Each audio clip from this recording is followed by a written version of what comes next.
Welcome to another edition of the VSOP Lounge.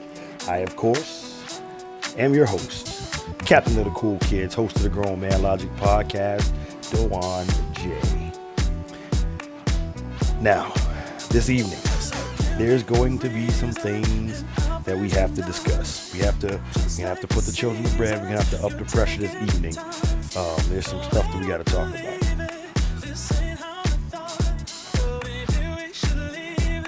Drink of the evening. The drink of the evening is a peach margarita. Peach margarita.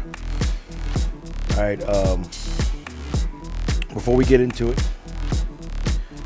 need you guys to go ahead and hit that subscribe button so we can continue bringing you quality content just like this. And yeah, man. So I've been throwing smoke. For about a month and a half now. Women, you caught a lot of it. Fellas, you caught some of it. But it's necessary. It's necessary, and it's harsh rhetoric to hold us accountable before we can start to embrace solutions and move forward and begin a healing process. We have to take accountability for where we are. So everything that you've seen up until this point has been a stipulation of the facts. Okay. Fact. There is alphas and betas. Facts. People try and date outside of their lane and outside of their class. Fact. Some people don't deserve the people that they chase. Fact. There are more and less attractive people. And this is the world that we live in. But tonight, I want to get into the war against happy households. The war against happy households. I don't know where it all went wrong. I don't. I'm not going to pretend to have that answer. There's no statistic or a catalyst or some scientific proven fact to tell you, hey, this went wrong over here. It just doesn't exist. And here in the lounge, we deal in fact. Okay. But tonight we're gonna investigate it. Okay.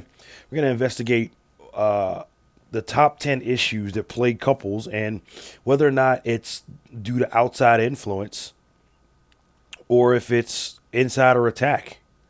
Are you in fact sleeping with an insurgent? Let's define our terms. When I say insurgent, I mean anything going against your happiness in terms of making money on the job and especially in relationships. But tonight I'm going to focus on the relationship aspect of it. Okay. Top 10 things that couples fight about. Sex. Let's just go ahead and kick it out.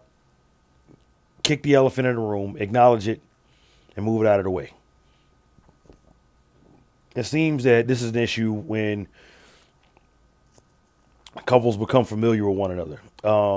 In the beginning, during the honeymoon phase, you can't get enough of each other. You're all over each other. It's on sight.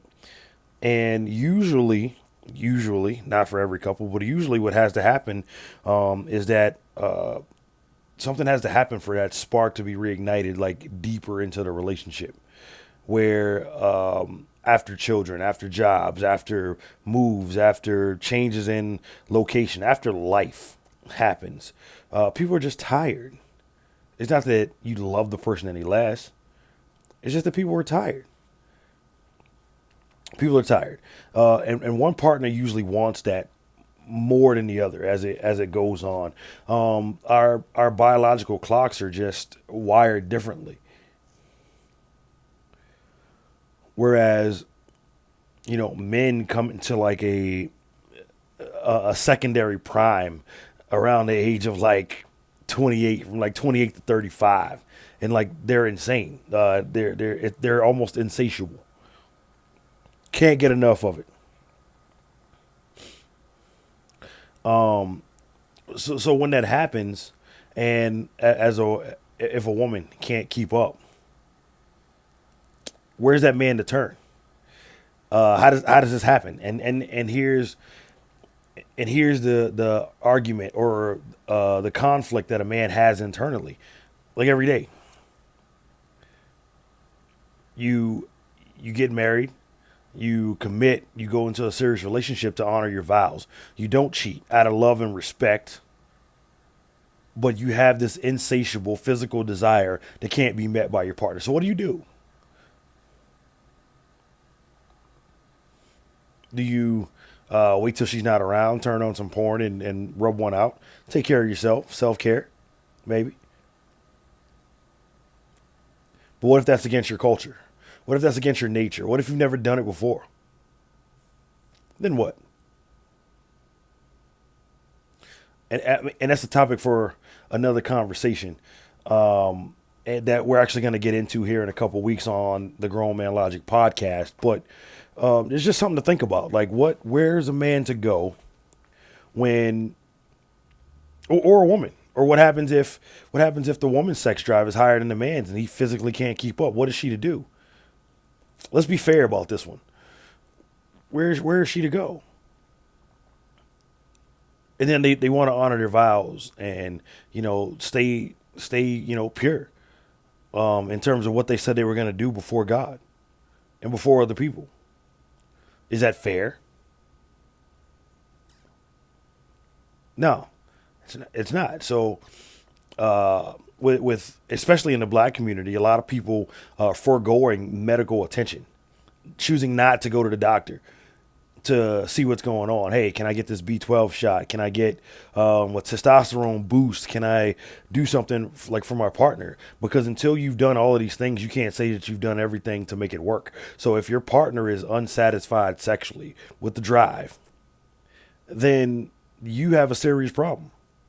You have a serious problem, and you owe it to your partner to fix it. Or you can't get upset when they decide to go somewhere else.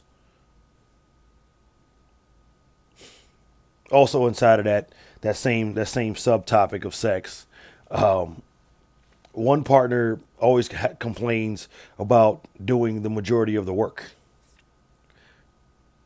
This is an easy fix.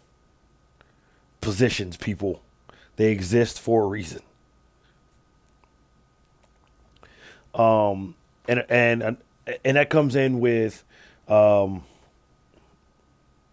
men mostly, allowing women to take control, or this, that, and the third. And people just argue about, hey, I don't want to do this all the time because every time I have to do all of the work. It's a valid argument, but are we having a conversation? Are we holding each other accountable for this? No. Are we open to criticism? Because your partner should be able to come to you and tell you, hey, I don't like it when this happens, and you don't have the right to get upset about it. You need to listen with an open mind until the conversation doesn't make sense anymore. And then you both need to take a step back and be like, oh, okay, how do we get here? What's the course correction? How do we fix it? On a more self-conscious level, under that same umbrella of sex, is that sometimes, I know especially for men, unfair expectations, and they start to feel insecure because their woman doesn't achieve orgasm all the time. It happens, fellas. Get over it. She stayed with you, so it's obviously good enough to maintain a relationship. But you can't allow that to seep into your mind and then put you on a path of self-destruction because you're not feeling adequate enough, or you're feeling like you turned in a bad performance, or things of that nature. Because trust me, if you turned in a bad performance, she'll let you know.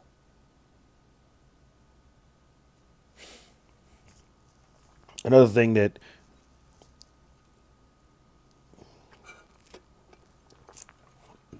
circling back to the whole sex thing. Nah, we'll wait. Tune in. Another thing, money. money. Now, everyone, no two people are the same. Okay. With that being said, everyone has different ideas on how to save, how to budget. If we're saving, if we're budgeting, do we combine finances? Do we not combine finances? Do we have a his, hers, ours? Do we have everything separate? Do we assign bills? Who plays the lion's share? Who? There's so much stuff that goes on to this, and the important thing is these types of things are supposed to be talked about in the very beginning. I feel like that a lot of us or a lot of people don't hash these type of things out. They don't have these conversations, and this is setting yourself up for failure. There should be no reason. There should be no reason that your once good girl turns insurgent, or your once good guy turns terrorist over money because you guys didn't have a simple conversation. It's crazy because this physical act has such a psychological effect in the future, and like people judge other people's like purchases. Like people actually judge their spouse's purchases. I've been guilty of this, and I know that like a lot of other men like have been, and TV just makes this into a stereotype. The wife comes back in with 30 shopping bags. It's got 50 pairs of shoes, but she's got 90 pairs of shoes on the wall already. What are you doing? But it's her money. You can't tell her what to do with it, right? Like those kind of things. And this begins to create friction inside of the household. And there are times when like these things are weaponized. It's crazy. I have a friend who was in a situation like this, where he had a Jordan addiction. His entire garage, you couldn't pull a car into the garage because it was stacked with Jordan boxes. And every time his fiance pissed him off, he went and bought a new pair of Jordans and was sure to let her see him. That's petty. It's petty. And, about 15 years ago, it would have been right up my alley. Yeah, that'll show her. But what did it get him? Another argument. Sacrifice and peace, where he could have been doing something more productive. He in that instance, he acted like a terrorist. The next topic, and this is a big one. Kids.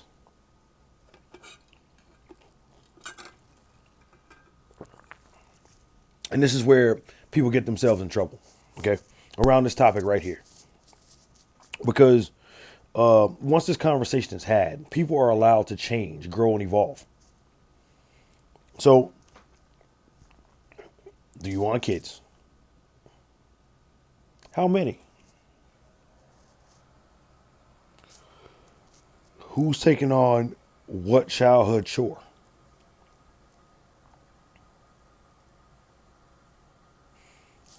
And these are conversations that need to be had, and these are conversations that we're not having, and these are little bitty time bombs, little bitty landmines that are placed inside of the subconscious and the psyche of the men and the women, and eventually one of these things are going to blow up, and it's going to blow up a happy home.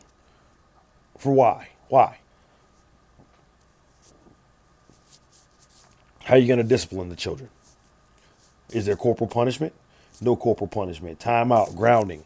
What are we doing? All of this needs to be ironed out. We get in trouble when people go from no, I don't want kids to yes, I want kids. Because now the partner who agreed with you in the very beginning feels cheated. He feels, he or she feels like you're reneging upon something that you agreed upon. But there also has to be room for growth. There also has to be room for evolution, because maybe you didn't want them, but here you are 5, 6, 7 years later, and you're just like, hey, you know what? Maybe I do want a kid. And that's okay. But if you're the person that changes their mind, the other person has the right to change their mind on whether or not they want to continue down that path. And they can't, they're not trash for that. They're not, there's no commitment, fear because of that. It's, hey, you changed. You're changing our agreed upon terms, and now I have the right to change my mind. We have to be careful the way that we word things because if you saw a couple episodes ago when I talked about the whole all men are trash thing, or all women are for the streets, or all black people steal, or all cops are bad, do you see how dangerous that is? See how dangerous that is? And I know that this is off on another tangent, but this is what happens oftentimes when evolution happens inside of a relationship and one person changes their mind, which they have the right to do, and then the other person turns insurgent. The other person turns terrorist. And then all of a sudden there's a social media and subliminal and psychological attacks against this person, and it's not fair. So we have to be careful. We got to be careful about the way that we speak because words matter. Words hurt. And it's not only emotional ramifications that we're dealing with here.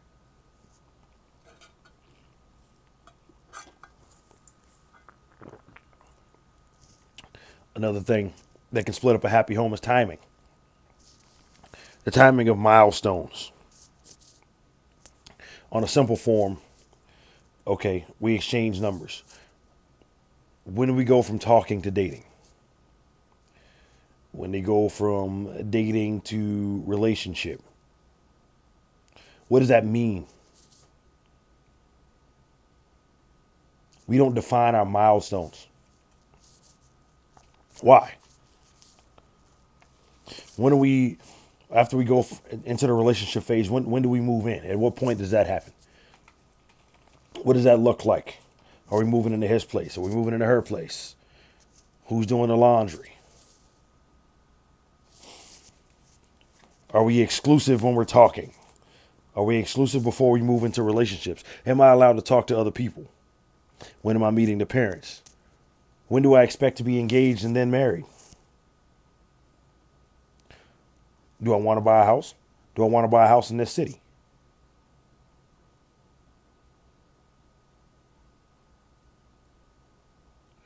And and these things again can be solved with conversations. But I feel like that people kind of talk about these and they kind of ice them over. They glaze them over, right? And you kind of just, okay, I'm going to slap some frosting here, but it takes more than that. It takes more than that. It has to. These are continuously evolving conversations because these issues are not as simple as you'd like them to be. They're not as simple as they like. So the amount of effort and the amount of work that you take and then you give to create your relationship, to develop and to cultivate your relationship, it takes that plus more to be able to continue and survive the hardships of life. So if that's the case, then you need to constantly reevaluate your position on things and constantly check with your partner, your spouse, your husband, fiance, boyfriend, whatever.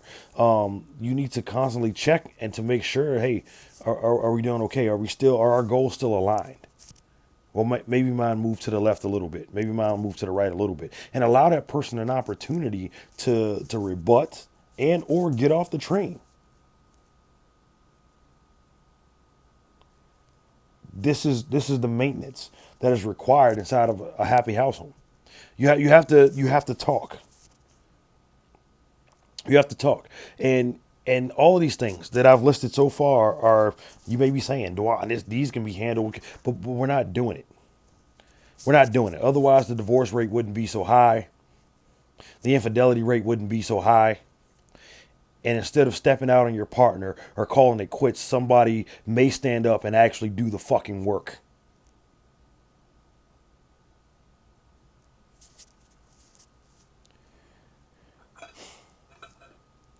Quality time. This is a deep one.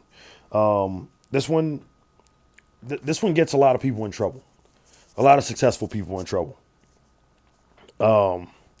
Because one person may agree in the beginning. You know, hey, look, I'm a busy person. I see you're successful, this, that, and the third. And this gets a lot of people in trouble because, you may agree to an outlined time, in the very beginning of the relationship, but you have no idea what you're signing up for. Lonely nights, long office hours, road trips, flights out of town, podcasting, late nights writing, little to no sleep. And when you get some downtime, and your partner wants the quality time, you don't have the ability to give it. This gets a lot of people in trouble. And it has to be like a fine line dance there because, truthfully speaking, your partner's not wrong for the way that they feel. They're not. At all. They just maybe weren't aware of what they signed up for. Or maybe you were, in fact, the terrorist or the insurgent and you falsely represented yourself. This is a possibility. Happens every day.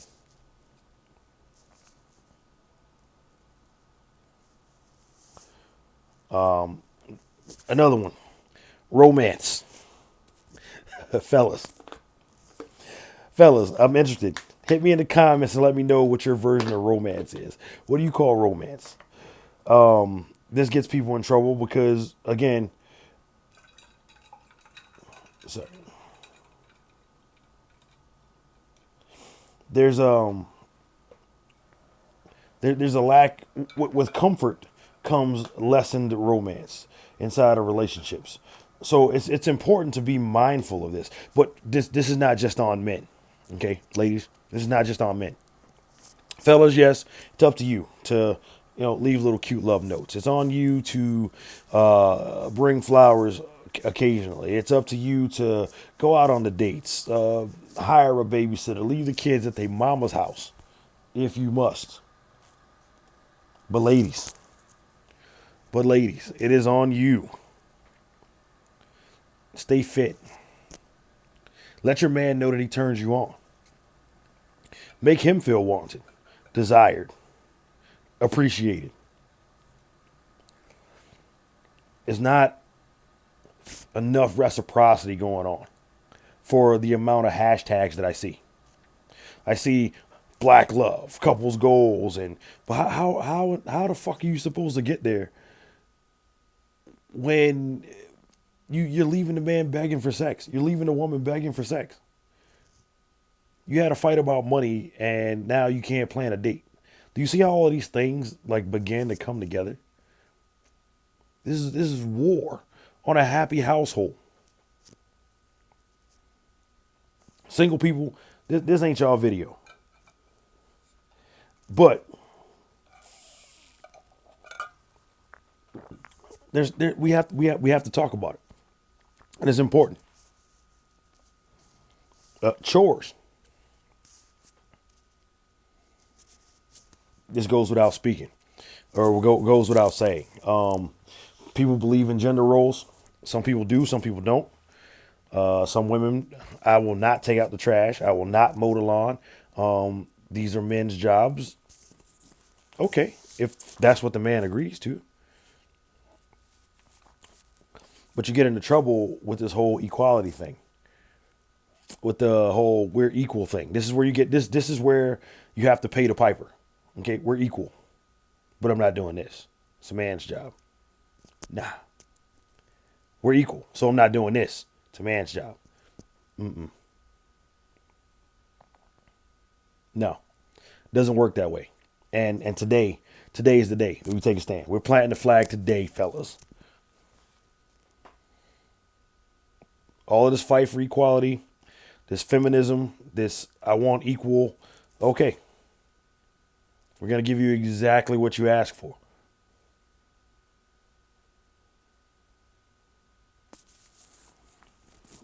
Hope you can handle it. Number 8, or 8th, pet peeves. I say all the time, relationships are built like this. 60% communication, 30% trust, 10% of the pet peeves that person offends of yours? Can you deal with it? When is enough enough? How many times are you going to talk about it? These are the questions that you have to ask yourself when it comes to pet peeves. I'm not really going to go like too deep into that one because, like, really, you should know. You should know. I mean, listen, this annoys me, this, that, and the third. I mean, and sometimes it's on purpose. Your spouse will annoy you on purpose. Your boyfriend will annoy you on purpose. Is it fair? No. Is it cool? No. It's a weird flex, but I frankly don't get it. But it's up to you to be able to make those not be pet peeves. Again, as humans, we're always supposed to be searching for the next higher ground, the evolution. Why do you have the same pet peeves today that you had 5 years ago? Because all the pet peeves that you have are really things that has power over you. I can control your mood just like that. I shouldn't rent that kind of space in your head. Shouldn't be allowed to piss you off like that. Nobody should. Nothing should. So again, are you doing the work? The ball's in your court. And it all comes back to, are you doing the work? In-laws. We've all seen the stereotype about in-laws. Some people luck out and they get great in-laws. Most people luck out and they get great in-laws. But, I mean, fellas, let's be real. Can you expect your wife's father to like you when you're sitting across from the dinner table and you know that you probably violated his daughter in the most vile ways? Can you expect that man to like you?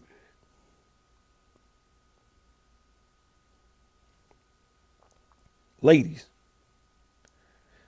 can you expect a man's mom to like you when, you probably can't keep a house the same way that she does or up to her standards? Again, most people luck out. But bitter in-laws should not be a shock to anybody. Because you've literally taken the greatest thing that two people have done together and taken it from them. So yes, there's going to be a little bit of tension there. That's all I'm saying. And last, but certainly not least, jealousy. This is big. This is big. In fact, this is so big that no, we'll get into it right now. Okay. When it comes to this particular thing, you owe it to your partner to make them feel secure. Or to get the fuck out of their way and let somebody else do it. Because you chose that person. You chose that man. You chose that woman. Now, you can't complete them as a person. But if they have jealousy issues, you need to go to therapy. You need some help. You need to go and talk to somebody. Hey, what can I do to help you? To let you know that I can have your trust.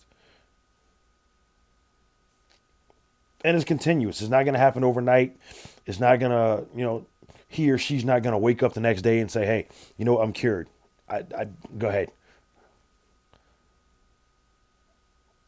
And along with every other type of recovery that there is, there's going to be some relapses. It's going to happen. There's going to be some hiccups in the road, some bumps.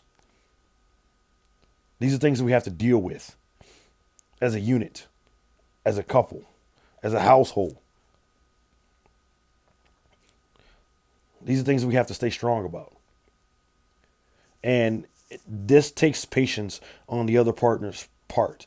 If one partner is an extremely jealous person, this takes patience on your part if you're going to choose to stay in that environment. If you're going to choose to stay in that situation, if you're going to choose to stay in that household, it takes a lot of patience. But if you're the jealous party, you owe it to your partner, again, to do the work. We're at war, people. These are just 10 of many things that are at war against happy households. We're not even talking about the thirst trappers. The women is trying to play your position. The man is trying to play his position. The insurgents, I call them. The DM sliders. So the ultimate purpose of this particular conversation inside of the lounge was to get you to take a look inside of yourself. Take a look inside of your household. Look around. If your household is not a happy one, or if your last relationship was not a happy one, was it an outside attack? Or was it an inside job? Were you attacked from outside forces, i.e., your man fell victim to the thirst traps, the club scenes, he couldn't spend enough time, or is this an inside job? Are you insecure about all of these things and you fail to effectively communicate? Are you the insurgent? This has been another episode of the VSOP Lounge. You're not done with this conversation? Email me. Talk to gmail at gmail.com or text us 617-752-8150. The numbers are on the bottom of the screen. The email's on the bottom of the screen. I'll see you guys next episode. Cheers. Did you enjoy what you just watched? Be sure to give Grown Man Logic a listen on all streaming services and follow us on all forms of social media. We'll see you next time.